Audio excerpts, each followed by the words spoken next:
3월의 둘째 주일을 맞이했습니다. 주품일교회에 나오신 여러분의 모든 삶 가운데 하나님의 은혜와 축복과 평강이 가득하시기를 주님의 이름으로 축원드립니다. 겨우내 꽁꽁 얼었던 이 하천의 얼음이 엊그제만 해도 거기서 스케이트 타는 것을 봤습니다.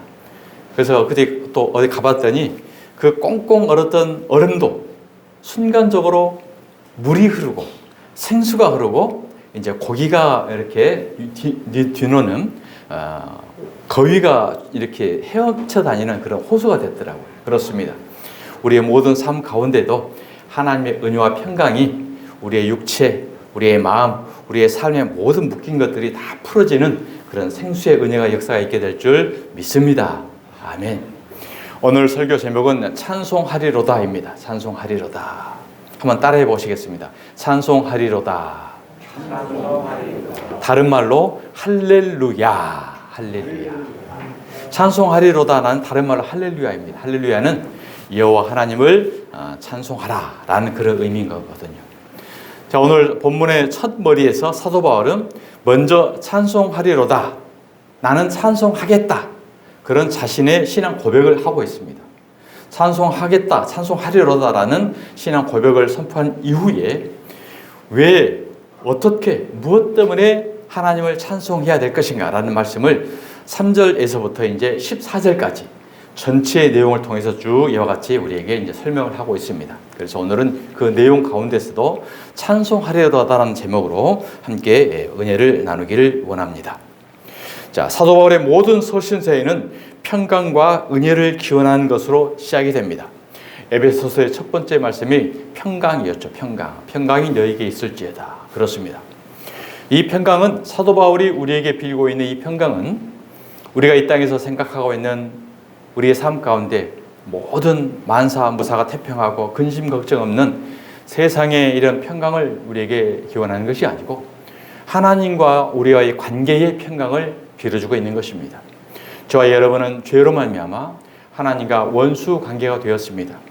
하나님과 원수의 관계에 있는 자들은 하나님 앞에 천국에 갈 수가 없는 상태가 되어버린 거죠.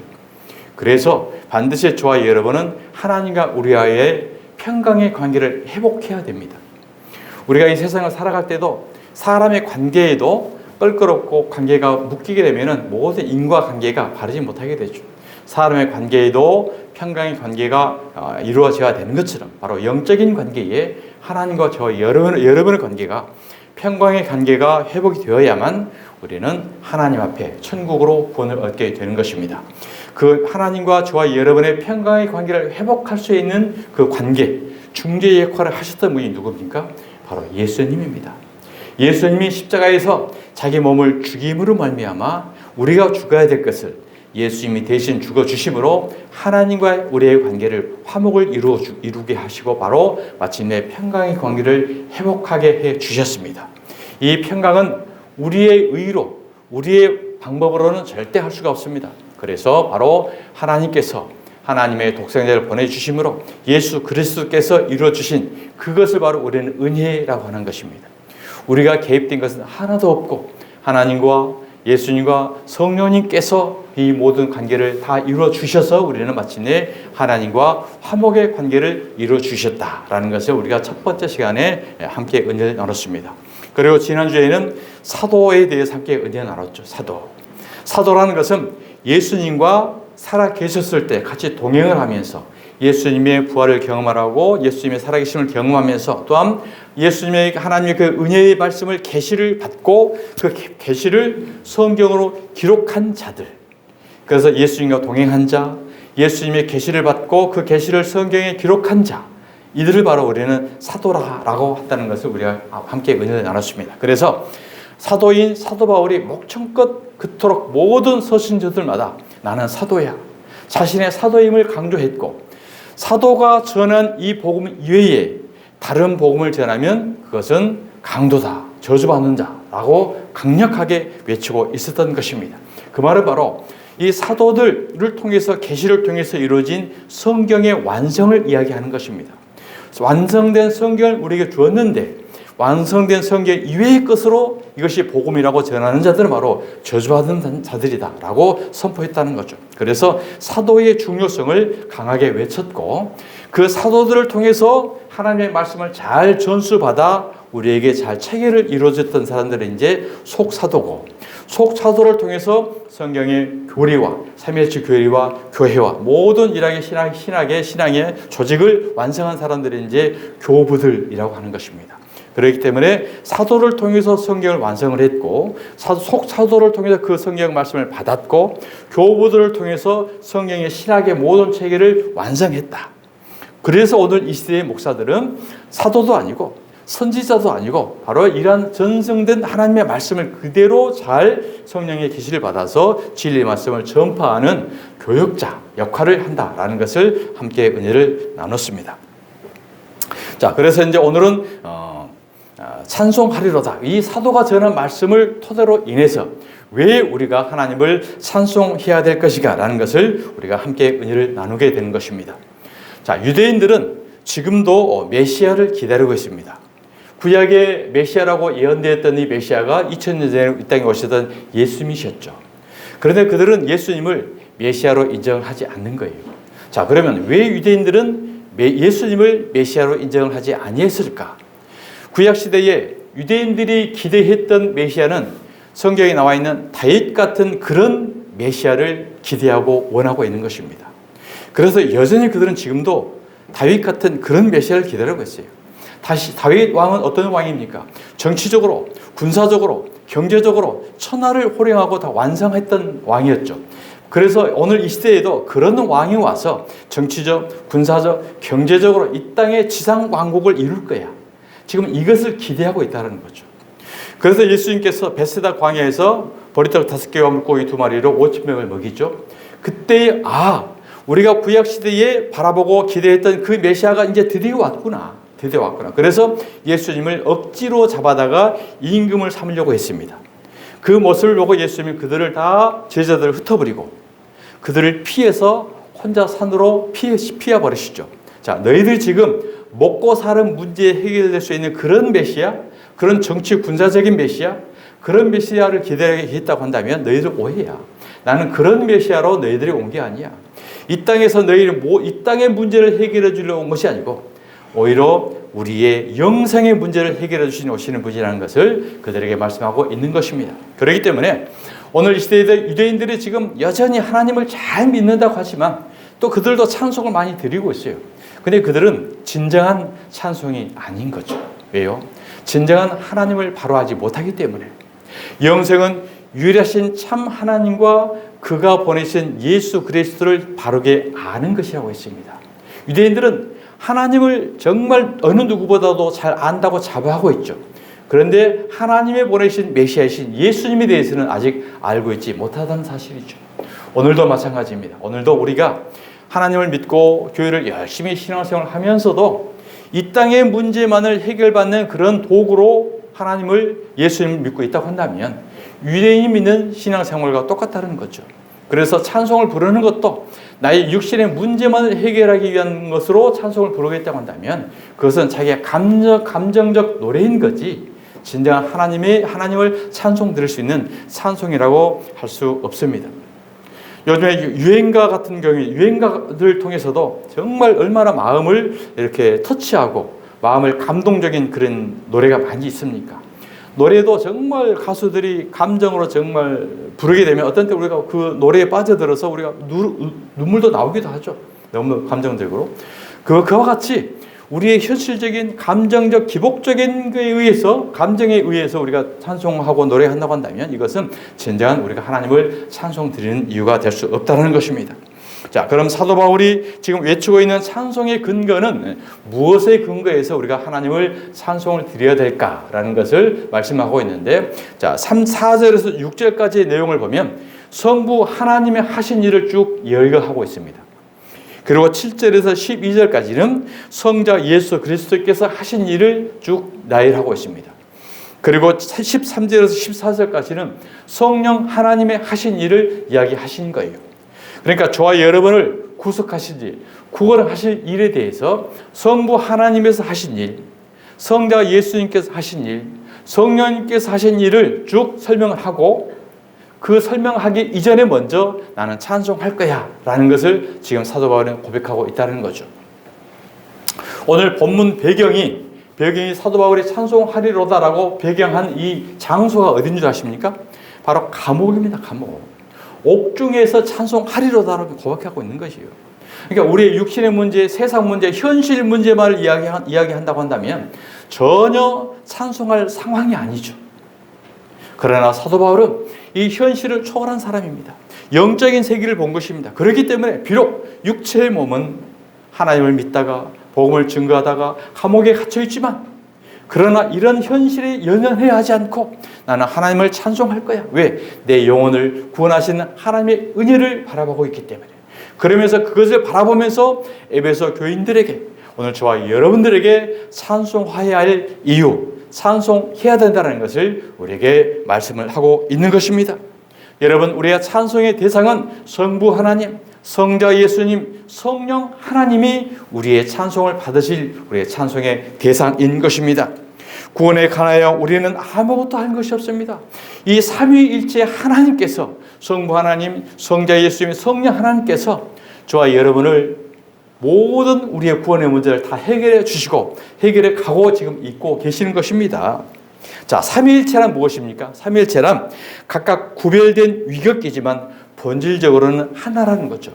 우리가 지지난 주에 주일 오후 예배 때 삼위일체에 대해서 우리가 함께 은혜를 나눴습니다. 본체는 하나인데 그 위는 각각 세 개다. 자, 비유로 든다고 한다면 이제 우리가 물을 비유를 두세요. 물이 올 겨울에 꽁꽁 얼어가지고 하체는 아주 얼음이 이만큼 두텁게 얼었어요. 사람이 올라가서 뛰어다녀도 깨지지 않을 정도. 이 분명히 물인데 고체가 되네요. 고체. 이 고체, 물인데 바로 고체가 되었어요. 자, 이 고체가 봄이 되니까 따뜻한 햇볕이 내리니까 어떻게 되니까? 액체가 돼요. 물이 되는 거예요. 물이.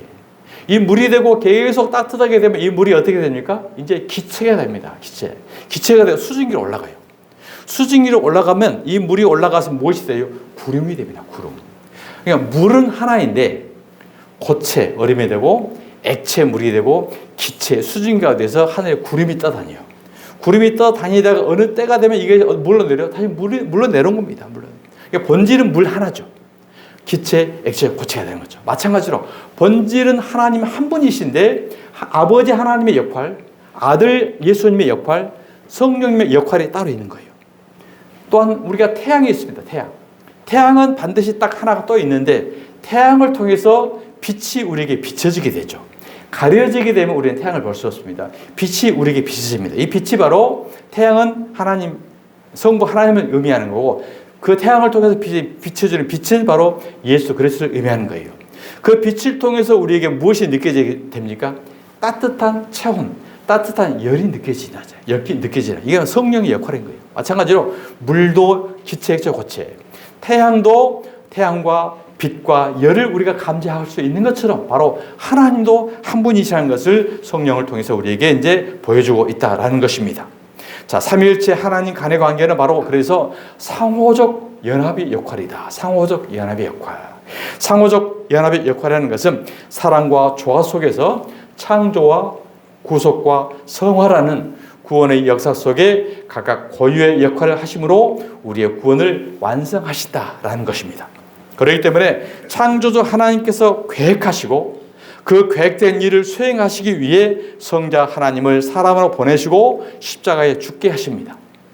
그리고 성령 하나님은 그 내용이 우리가 믿어질 수 있도록 우리 마음 가운데 들어오셔서 우리를 가르치시고 깨닫게 하시고 성화의 과정을 거쳐 우리를 천국 백성으로 견인 이끌어 가시는 것입니다.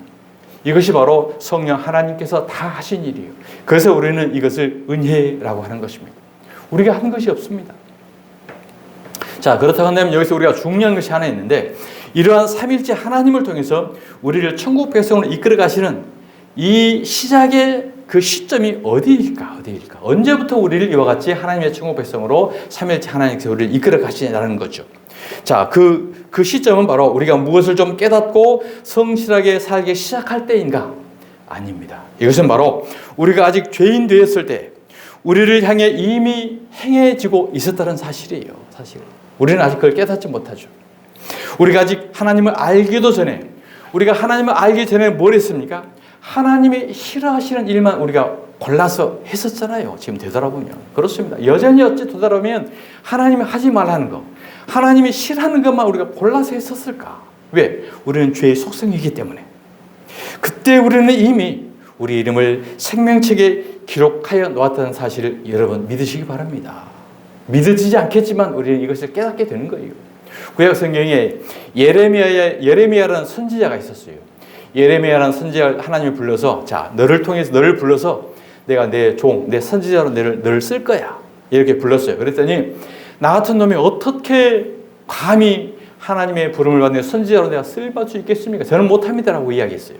그랬더니 하나님께서 예레미야에게 뭐라고 하십니까? 내가 너를 모태에 짓기 전에 너를 알았고, 내가 배에서 나오기 전에 너를 성별하였고, 너를 여러 나라의 선지자로 이미 세웠다. 이 말을 하는 거예요. 그러니 예레미야가 깜짝 놀고, 아니, 엄마 뱃속에 짓기 전에, 엄마 뱃속에 나오기 전부터 나를 이미 그렇게 정해놨다라고요? 선지자로 택해놨다라고요?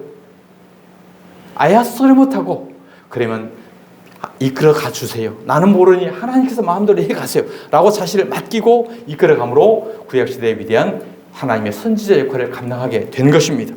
자, 그러면 그 시점이 어디인가? 에베소서 1장 4절입니다. 자, 우리 다 함께 읽겠습니다. 시작. 곧 창세 전에 그리스도 안에서 우리를 택하사 우리로 사랑 안에서 그 앞에 거룩하고 흠이 없게 하시려고 그 기쁘신 뜻대로 우리를 예정하사 예수 그리스도로 말미암아 자기의 아들들이 되게 하셨으니. 그렇습니다. 예레미야는 엄마 뱃속에 잉태되기 전부터, 뱃속에 나오기 전부터 내가 늘 알았다고 했는데, 저와 여러분은 언제 우리를 택했다고 그랬습니까? 창세 전에. 창세 전에 저와 여러분을 이미 하나님께서 택해 놓으셨고, 저와 여러분을 거룩하게 흠이 없게 하시려고 하나님의 우리를 기뻐하셔서 우리를 예정하셔서 예수 그리스도를 십자가에 죽게 하심으로 저와 여러분을 하나님의 아들들이 되게 하셨다는 사실을 믿으시길 바랍니다. 이 사실을 믿게 되니 우리가 하나님을 찬송하지 않을 수 없다는 거예요. 나는 정말 하나님을 알기 전에 하나님이 싫어하시는 일만 골라서 했는데, 어느 누군가에 의해서 내가 이렇게 와서 하나님을 믿게 된 줄 알았는데, 이제 알고 봤더니 창세 전에, 엄마 뱃속에 잉태되기 전에, 뱃속에서 나오기 전부터 하나님이 나를 천국 백성, 하나님의 아들을 만들려고 이미 그 계획을 해놓았다는 사실을 우리는 성경을 통해서 믿게 되는 것입니다. 자, 그렇다고 한다면 저와 여러분을 왜 하나님이 아들들이 되게 하셨을까라는 것입니다. 왜 그러면 우리를 태어나게 하시고 하나님의 아들 되게 하시고 이와 같이 하나님의 구속사를 통해서 우리를 지금 이와 같이 이끌어가고 계시는 건가? 자, 그것을 바로 에베소서 1장 6절에 이와 같이 말씀합니다. 시작. 이는 그가 사랑하시는 자 안에서 우리에게 거저 주시는 바 그의 은혜의 영광을 찬송하게 하려는 것이라. 아멘. 그렇습니다. 저와 여러분을 택하고 구속하고 아들되게 하신 목적은 뭐라고요? 하나님의 그의 영광을, 은혜의 영광을 찬송하게 하려는 것이라는 거예요. 자, 에베소서 1장 12절 말씀을 보겠습니다. 시작. 이는 우리가 그리스도 안에서 전부터 바라던 그의 영광의 찬송이 되게 하려는 하심이라. 그렇습니다. 그의 영광을 찬송하게 하려는 것이라. 이것은 하나님의 성부 하나님을 찬송하는 것이고, 오늘 그의 영광이 찬송이 되게 하려 하심이라. 이것은 성부 하나님을 찬송하게 하는 거예요. 예수님께서 십자가에 죽으신 것, 이것이 바로 나는 영광을 받게 한다라고 영광을 드러낸다고 하셨잖아요. 예수님이 십자가에 죽으신 것이 바로 영광을 드러내게 하는 것인데, 바로 저와 여러분이 아들 되게 하는 거예요. 그렇기 때문에 그의 영광의 찬송이 되게 하심이라. 예수 그리스도께서 저와 여러분의 아들 되게 하시고 자신 십자가에 죽으신 것은 저와 여러분이 그의 영광의 찬송이 되게 하심이었구나. 그렇기 때문에 우리는 하나님을, 예수 그리스도를 찬송하지 않을 수밖에 없다는 사실이죠. 자, 에베소 1장 14절 말씀입니다. 시작. 이는 우리의 기업의 보증이 되사 그 얻으신 것을 속량하시고 그의 영광을 찬송하게 하려 하심이라. 그렇습니다. 우리에게 하늘 우리를 하늘 영광을 우리에게 주시고 우리를 하늘을 삼는다는 거죠. 천국 삼는다는 거죠. 왜요? 우리를 성전 삼고 성령님 우리에게 들어오시게 되면 우리가 성전이 되는 거고 이 성전대로 우리 육체를 벗게 되면 하늘나라로 가게 되기 때문에 우리가 기업이 된다는 거예요. 기업이. 하나님의 기업이 우리가 되는 거예요. 하나님의 기업이 우리가 되는 건데 이것을 누가요? 성령님이 보증이 되신다는 보증이에요. 이제 성령님께 우리가 하나님의 기업이라는 것을 성령님께서 보증이 되어 주시기 때문에 우리는 그의 영광을 찬송하게 하려 하심이라. 그렇습니다. 저와 여러분, 우리는 성부 하나님을 찬송하게 하려는 것이고 성자 예수님을 찬송하게 하려는 것이고 이 성령 하나님을 찬송하게 하려고 우리를 구원하셨고 하나님의 아들을 만들어 주셨다라고 성경은 우리에게 말씀하고 있습니다. 하나님은 우리에게 찬송을 받고 싶으셔서 우리를 구원하시고 하나님을 아들 삼으신 것입니다. 이사야 43장 21절입니다. 시작. 이 백성은 내가 나를 위하여 지었나니 나를 찬송하게 하려 함이니라. 아멘. 그렇습니다. 여러분, 우리가 웨스트민스터 소위문답 일문일답에서 공부했던 그 내용이 무엇이었습니까? 인생의 유일한 제1 되는 목적이 무엇입니까? 그것은 바로 하나님을 영원롭게 하며 영원토록 그 하나님을 즐거워하는 것이 우리 인생의 목적이라고 성경은 명기하고 있습니다. 우리의 삶의 목적은 우리의 영광을 위해 하나님을 이용하는 것이 아니라 하나님의 영광을 위해 우리가 살아가는 것입니다. 여러분, 신앙과 종교의 차이. 종교는 우리의 영광을 위해 하나님을 이용하는 것이 영광이고 신앙은 하나님의 영광을 위해 우리의 자신을 드리는 것입니다. 그렇기 때문에 오늘 이 시대에도 내 목적, 우리의 교회, 우리 기독교, 우리의 단체의 유익과 목표를 바라보며 하나님과 교회와 성도들을 이용을 한다. 이것은 종교 행위인 것입니다. 종교 행위. 그래서 10계명의 제2계명에 보면 너를 위하여 새긴 우상을 만들지 말고 우상의 정의를 말했어요. 너를 위하여.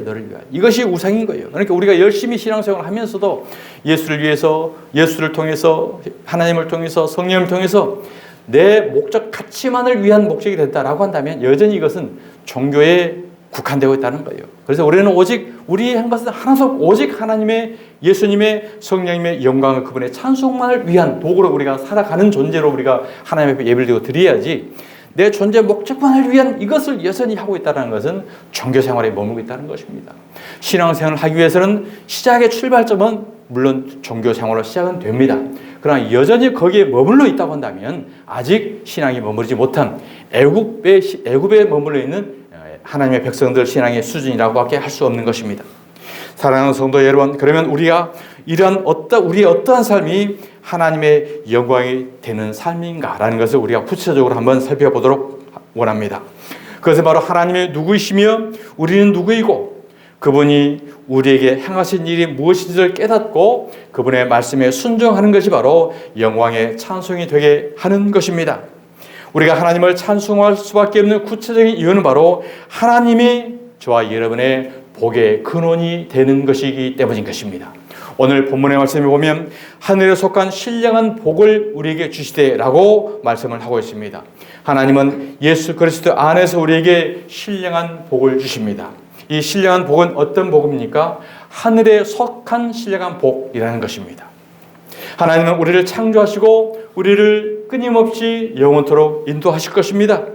그래서 우리는 하나님의 택한 백성이라고 한다면 그 말씀에 순종하지 아니하게 되면 우리를 포기하는 것이라 반드시 어떻게든지 우리를 끌고 가셔요.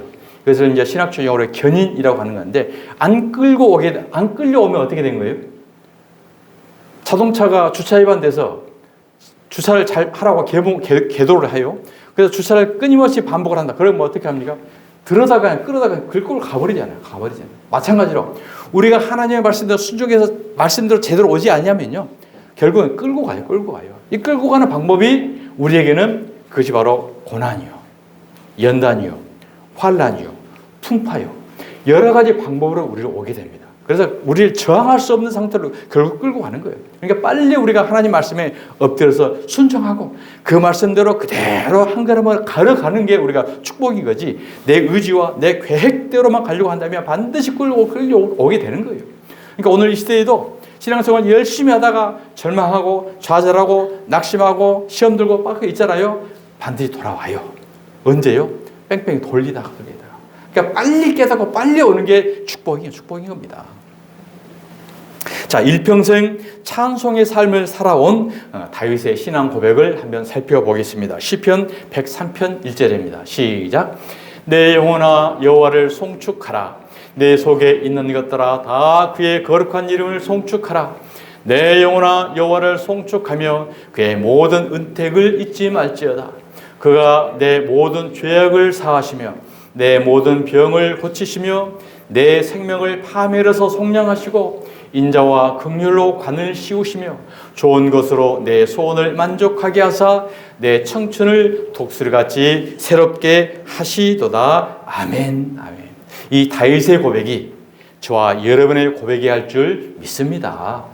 내 영혼아 하나님을 송축하라. 내 속에 있는 모든 것들아 다 하나님을 송축하라. 그 이유가 뭐예요? 그가 내 모든 죄악을 사하셨고 내 모든 병을 고치고 내 생명을 파멸해서 속량하시고 인자와 긍휼로 관을 씌우시고 좋은 것으로 내 손을 만족하게 하사 내 청춘을 독수리같이 새롭게 하실 것을 알기 때문에 다윗은 일평생 하나님을 찬송하는 그의 삶, 믿음의 삶을 살아가시게 된 줄 믿습니다. 사랑하는 여러분, 우리가 찬송의 대상이 무엇이에요? 이래서 우리는 예수 그리스도의 은혜를 찬송하게 되는 것입니다. 하나님은 그리스도 안에서 우리에게 복을 주셨다라고 말씀합니다. 복을 주셨다. 그럼 세 가지 복을 주셨는데 말씀을 통한 복은 어떤 복인가? 첫 번째는 그리스도께서 우리의 죄를 사해 주셨다라는 것입니다. 에베소서 1장 7절 말씀입니다. 시작. 우리는 그리스도 안에서 그의 은혜의 풍성함을 따라 그의 피로 말미암아 속량 곧 제사함을 받았느니라. 아멘. 여러분, 복 중에 복이 가장 큰 복이 제사함의 복인 줄 믿으시기 바랍니다. 이 제사함의 복이야말로 우리가 육체뿐만이 아니라 영원히 구원받는 복이기 때문에 가장 큰 복인 거예요. 근데 오늘 이 시대에 제사함의 복을 그냥 교회만 발걸음 오면 이미 제사함 받았겠지라고 너무 터부시하는 경우가 있어요. 터부시. 이게 바로 우리의 죄사함의 복이라는 것을 이 은혜와 감격과 감격이 우리에게 있지 아니하고 한다면 우리는 바로 이 해야 수가 있어요. 해야 수 있어요. 자, 그래서 두 번째 복은 무언가? 두 번째 복은 바로 이 죄사함을 통해서 우리를 하나님의 아들 삼아 주신 복입니다. 아들 삼아 주신 복. 우리가 이 세상에서도 권세와 명예와 권력이 있는 사람의 자식이 되는 것도 얼마나 존경받고 추앙을 받습니까? 그런데 천지 우주 만물을 창조하시는 분의 우리가 아들 됐다는 것, 이것이 얼마나 우리가 큰 복입니까? 에베소서 1장 5절입니다. 시작. 그 기쁘신 뜻대로 우리를 예정하사 예수 그리스도로 말미암아 자기의 아들들이 되게 하셨으니 할렐루야. 저와 여러분이 누구의 아들이라고요? 하나님의 아들인 줄 믿습니다. 자, 그럼 예수님도 하나님을 아버지라고 그러죠. 하나님의 아들이 예수님이죠. 그러면 저와 여러분도 하나님의 아들이죠. 그러면 예수님과 우리의 관계는 어떤 관계입니까? 형제 관계, 형제 관계. 자, 구약 시대에는 아브라함의 하나님, 야곱의 하나님, 이삭의 하나님, 이 계보, 족보에 의한 하나님이라고 그랬어요. 그러니까 때로는 아버지의 하나님, 조부의 하나님이라고 했어요. 구약 시대에는. 그런데 신약에 와서는 이 족보가 없어졌습니다. 족보가 없어지고 남자 여자도 없어지고 전부 아들이에요. 전부 형제고 다 아들이고. 구약 시대는 율법 체계. 그러니까 천국에 가면은 남자 여자가 없다고 그랬죠. 왜? 우리는 다 영적 존재예요. 영적 존재. 영적 존재로 다 하나님의 아들, 다 아들들이 되는 거예요. 그 다음에 전부 그런 다 형제가 되는 거예요. 그래서 아브라함, 야곱, 이삭, 할아버지, 아버지, 나 자신, 손자 이렇게 계보가 내려가지만 천국에 가게 되면 우리 조상들이 먼저 신앙생활을 하다가 가신 분이나 우리가 가서 신앙생활, 천국에 가나 훗날 우리 자녀손들이 신앙생활 하다가 천국에 오나 거기 되는 전부 다 누구라고요? 전부 다 하나님 아들이에요. 아들. 족보 서열 계열이 없어요. 거기는. 육체에 있을 때만 족보가 있는 거죠. 그렇기 때문에 우리는 이 아들들이 되게 했던 이 영광 가운데 그 영광이 다 들어가는 거예요. 그래서 죄사함의 복, 그 다음에 자녀 삼아 주신 복, 그 다음에 우리를 이 두 가지 복, 이 은혜가 있기 때문에 우리가 신앙생활 잘 함으로 말미암아 우리의 신앙의 모델을 통해서 지금은 우리 자녀손들이 하나님을 잘 못 믿을 수도 있어요. 그러나 훗날 보면요, 그들이 이 세상은 사람은 보는 대로 행하게 되어 있어요. 보는 대로. 예를 들어서 아버지가 정말 술 먹고 이렇게 막 행패 부리는 그런 모습이 사람이 있어요. 예를 들어서 그러게 되면 야, 나는 절대 우리 아버지 같이 되지 말아야지 라는 아주 각오가 결단합니다. 결단을 하면서도 평생 살아왔는데 나중에 보면 자신도 또 그렇게 행하고 있어요. 이게 우리 인간의 이야기하면 본대로 무의식이 끌고 가는 거거든요. 끌고 가는 거예요. 마찬가지로 우리가 신앙생활을 어떻게 하나 모습에 따라서 훗날 자식들이 이것을 모델로 삼습니다. 모델로 삼고 그래, 내가 살아생전에는 부모의 효도를 못했지만 내가 우리 부모 효도하기 위해서 신앙생활을 위해서 내가 부모의 염원을 따라서 훗날에라도 내가 신앙생활을 열심히 해야 되겠구나. 이런 모습으로 신앙생활을 잘하는 사람들이 있잖아요. 그 모델이 바로 접니다. 우리 부모 살아생전에는 정말 이리 빼고 저리 빼고 막 살았어요. 가시고 난 이후에 보니까 그 마음을 이제야 깨닫게 되고 하나님 아버지, 우리 육신의 아버지가 그렇게 간절히 소망했던 것이 이거였고요 하고 우리가 소망하고 된다는 거죠. 자, 그렇으면 세 번째 복은 무엇인가? 바로 우리에게 영원한 기업을 주신 복입니다. 자, 에베소서 1장 11절 말씀입니다. 시작. 모든 일을 그의 결정대로, 그의 뜻의 결정대로 일하시는 이 계획을 따라 우리가 예정을 입어 그 안에서 기업이 되었느니라. 그렇습니다. 우리가 이미 이제는 하나님의 기업이 되었어요. 하나님의 기업. 그러니까 죄사함의 복, 하나님의 아들의 복, 우리를 기업에 삼는 복, 이러한 복을 하늘에 속한 신령한 복을 주었기 때문에 우리는 하나님을 찬송할 수밖에 없다라는 것입니다. 은혜라는 것은 그 가치가 너무 커서, 은혜라는 말 한마디로 공짜인데 이것을 단순하게 생각하면, 공짜라고 하면 우리는 옛말에 양전물도 그냥 공짜로 먹는다는 말이 있잖아요. 그러니까 이것을 반대로 말하면 너무 가치 없게 여기는 경우가 있어요. 가치 없게. 근데 이 은혜의 공짜라는 것은 너무 크기 때문에 우리는 엄두를 못 내는 거예요. 그래서 하나님이 주신 거지, 우리가 어느 정도 하나님 앞에 내놓을 수 있고 갚을 수 있다고 한다면 우리에게 하라고 했을 거예요. 근데 우리는 가히 엄두를 낼 수 없는 너무너무 무한한 큰 가치를 이기 때문에 하나님이 우리에게 주었다. 이게 우리는 은혜라는 거예요. 여러분, 이 세상에서도 정말 진정한 큰 가치가 무엇인가요? 세상에 살아갈 때 공기죠. 공기. 이 공기는 우리가 어떻게 할 수 없잖아요. 이 산소 우리가 어떻게 할 수 없잖아요. 햇빛을 우리가 어떻게 할 수 있습니까? 꽁꽁 얼었던 얼음에 아이스 스케이트를 타면서 진짜 이것을 얼게 하는 것도 사람은 할 수 없지만 하루아침에 그 꽁꽁 얼었던 얼음을 물로 만들어버리는 것이 어떻게 사람을 할 수 있겠어요? 하나님의 태양이 비치면 할 수 없잖아요. 그러니까 진짜 큰 것은 산소라든지 공기라든지 빛이라든지 이것을 우리가 헤아릴 수 없잖아요. 헤아릴 수 없는 이것을 우리는 어떻게 여기주세요? 하찮게 여기잖아요. 아무 감각 없이 살아가잖아요. 당연히 있는 것처럼 생각을 해요. 있는 것처럼. 정말 중환자실에서 산소호흡기를 끼고 있는 사람, 이 산소호흡기를 일부만 떼면 생명이 죽는데 그 소중하고 귀한 산소를 우리는 마음껏 먹고 있는데도 우리는 가치를 잘 못 느끼고 살아갈 때가 많아요.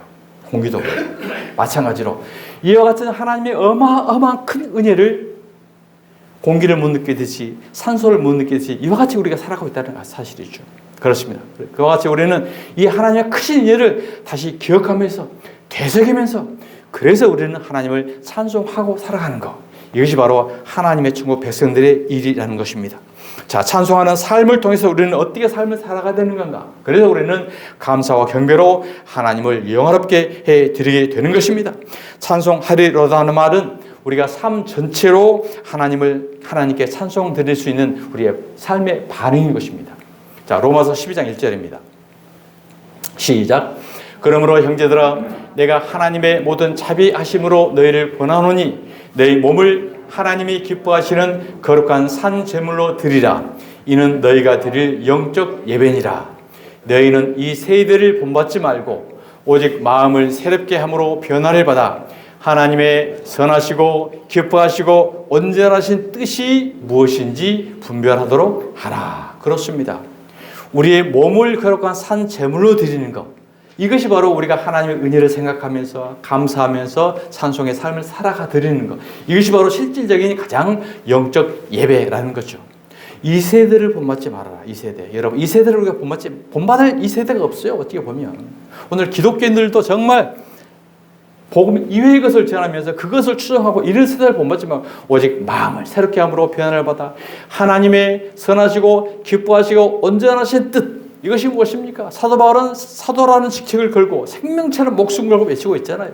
하나님을 찬송하고 오직 예수 그리스도의 십자가의 도의 복음만을 믿고 의지하고 붙들고 나가는 것, 이것만이 우리의 신앙생활이라는 것을 생명처럼 외치고 있는 것입니다. 그래서 우리는 바로 온전하신 뜻이 무엇인지 우리는 분별을 해야 됩니다. 분별. 이 분별이라는 것은 바로 하나님의 말씀을 통하지 않고서는 우리는 분별을 못해요. 목사의 말을 통해서, 지도자의 말을 통해서, 사람의 인격적인 사람의 말을 통해서 이건 분별할 수 없는 거예요. 다 좋은 말이죠. 전부 다 좋은 말이죠. 다 좋은 말 같아요. 그러나 그것이 성경에서 말하고 있고 성경에서 하나님의 뜻을 뭐라고 하냐면 그 의미와 뜻을 정확하게 깨닫지 못한다면 좋은 말 막 같기 때문에 분별을 하지 못하고 그냥 이리 쏠려다니고 저리 쏠려다니고 끌려다닐 수밖에 없다라는 것입니다. 자, 그래서 우리는 이 감사와 삶으로 예배를, 삶으로 하나님을 찬송을 드려야 되는데 삶으로 드리는 찬송 가운데 가장 첫 번째가 뭘까요? 그래서 바로 예배죠. 예배. 삶으로 예배를 드려야 되는데 바로 예배를 통하여 우리는 하나님을 찬송 드리는 것입니다. 예배를 빼놓고 혼자서 그냥 삶에 바르게 살고 착하게 살고 예배를 드린 찬송을 드린다? 이것은 우리가 말할 수가 없는 겁니다. 예배를 빼놓는 하나님의 찬송은 우리가 말할 수 없다는 것이죠. 자, 시편 100편 4절입니다. 시작.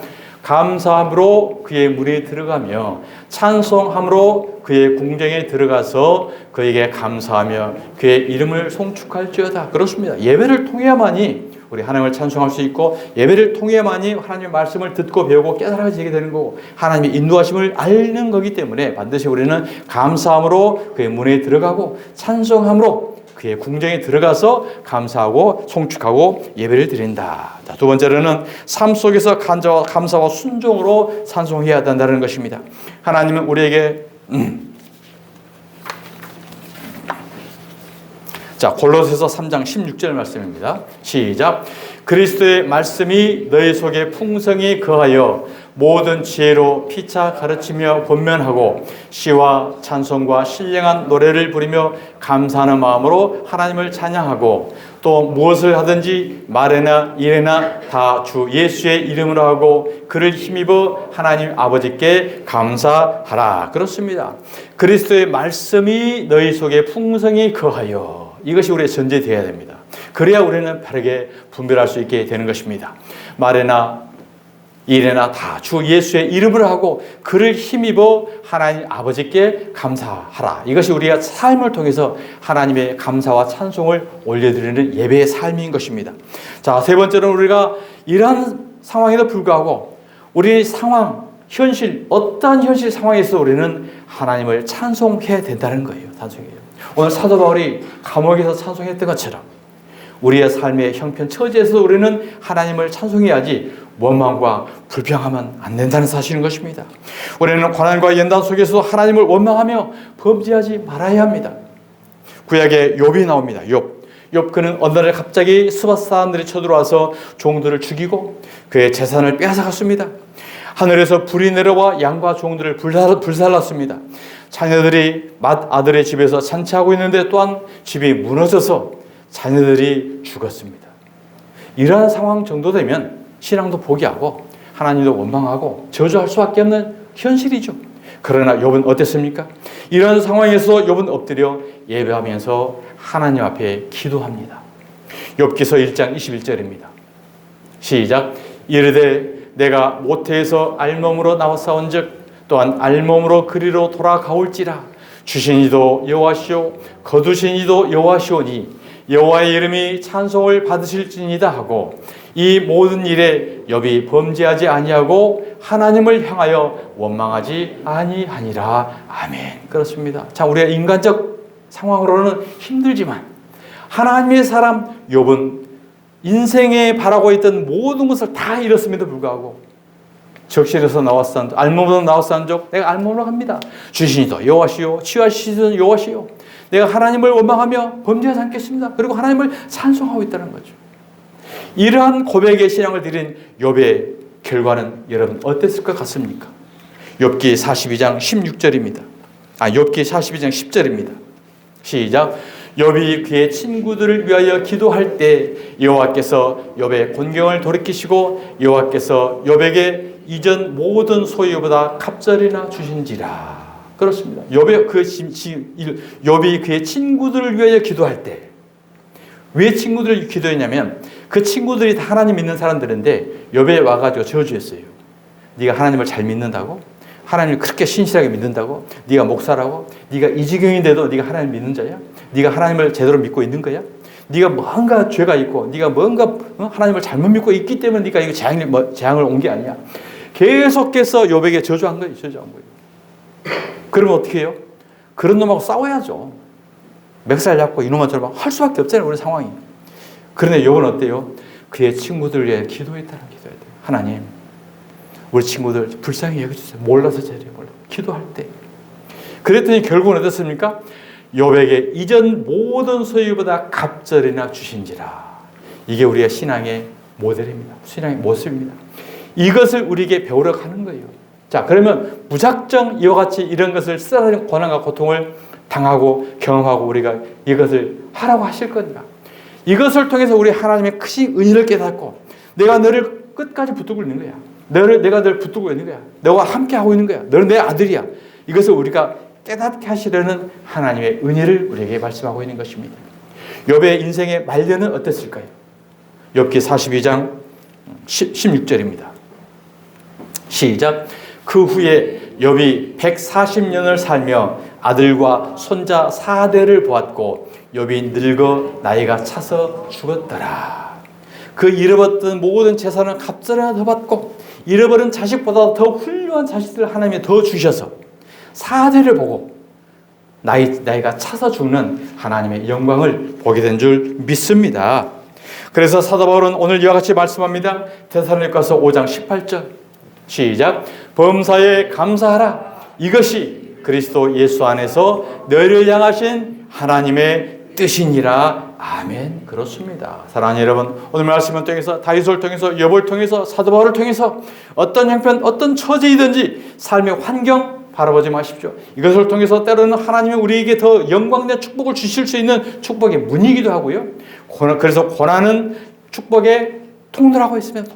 이것을 뿌리쳐버리지 마시고 어떤 사람이 우리를 모함하고 원망하고 불평하고 저주합니까? 오히려 그를 기도하십시오. 그가 받으면 은혜이고 그가 받지 못하고 한다면 그 기도가 나에게 온다라고 하나님은 축복의 문을 우리에게 열어주신 것입니다. 우리는 인간적으로 삶의 환경으로 우리는 대하는 것이 아니라 하나님의 은혜로 말씀으로 승리하는 저와 여러분 되시길 주님의 이름으로 축복합니다.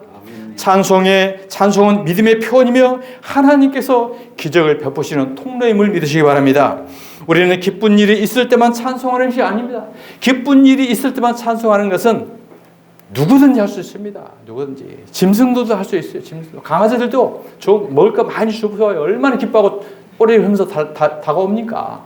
이것은 누구나가 짐승들이 하는 거예요. 그러나 우리는 어려운 상황에서도 범사에 하나님을 찬양하면 하나님께서 역사한다는 걸 알기 때문에 저와 여러분에는 반드시 우리는 그러한 찬송할 이유가 있는 것입니다. 사도행전 16장 25절을 보겠습니다. 한밤중에 시작. 한밤중에 바울과 실라가 기도하고 하나님을 찬송하며 죄수들이 듣더라. 이에 갑자기 큰 지진이 나서 옥터가 움직이고 문이 곧 다 열리며 모든 사람의 매인 것이 다 벗어진지라. 아멘. 사도 바울은 지금 감옥에 갇혀가시고 찬송하리로다 하고 지금 찬송하고 있는 거예요.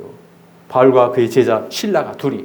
그랬더니 하나님을 찬송하며 죄수들이 듣더라. 사랑하는 여러분, 저와 여러분의 감옥 같은 현실, 환난과 고난과 연단이 있을 때 저와 여러분이 하나님을 찬송하면 믿지 않는 자들이 우리를 봅니다.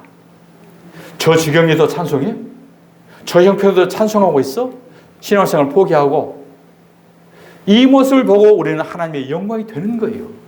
이에 갑자기 큰 지진이 나서 옥터가 움직이고 문이 곧 열리며 모든 사람의 매인 것이 다 벗어진지라. 할렐루야. 이런 영적 은혜의 역사가 저와 여러분의 삶 가운데 있게 될 줄 믿으시기 바랍니다. 그리 아니하실지라도 우리는 어떻게 해요? 우리는 하나님을 찬송할 수 있는 것입니다. 왜요? 전국적으로 영원한 영광 가운데 우리는 따놓은 당상 하늘 영광이 우리는 보장되어 있지 않습니까? 환경과 상관없이 하나님을 찬양하는 우리는 믿음의 태도를 가져야 하는 것입니다. 하박국 선지자의 그런 모습입니다. 하박국 3장 17절입니다.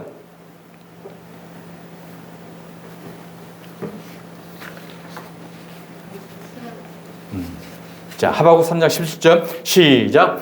비록 무화과나무가 무성하지 못하며 포도나무에 열매가 없으며 감람나무에 소출이 없으며 밭에 먹을 것이 없으며 우리의 양이 없으며 외양간에 소가 없을지라도 나는 여호와로 말미암아 즐거워하며 나의 구원의 하나님으로 말미암아 기뻐하리로다. 할렐루야. 아멘. 그렇습니다. 보십시오. 무화과나무가 무성하지 못하고 포도나무에 열매가 없고 감람나무에 소출이 없고 밭에 먹을 것이 없고 먹을 것이 없어도 찬송이에요. 찬송.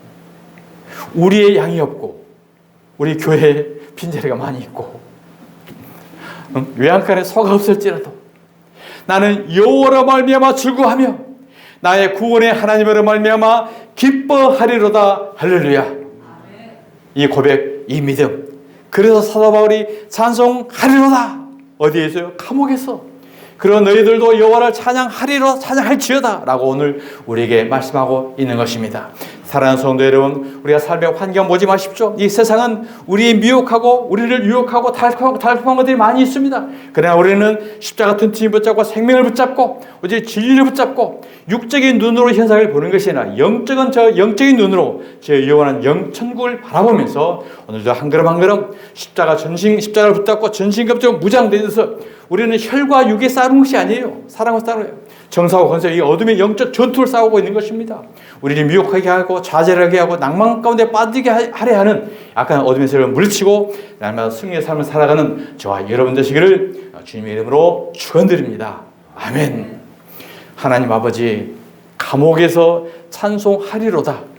또한 그리고 우리에게 찬양하게 하신 이 말씀을 듣고 우리의 말씀을 들었습니다. 이 말씀이 우리 심령 속에 잘 각인되게 하시고 우리의 처지, 우리 형편을 돌아보지 않고 우리를 향하신, 우리를 붙들고 인도하시는 하나님을 바라보는 영적 눈이 열려지게 하여 주시옵소서. 오늘 이 말씀들이 늘 성령님께서 우리의 귓전에 들려지게 하시고 순간순간마다 이 말씀 때문에 날마다 좌절하지 않고 일어나서 승리해 나가는 주품의 교회와 주품의 모든 성도들 될 수 있도록 성령으로 함께하여 주시옵소서. 걸어가신 예수님의 이름으로 기도드리옵나이다. 아멘.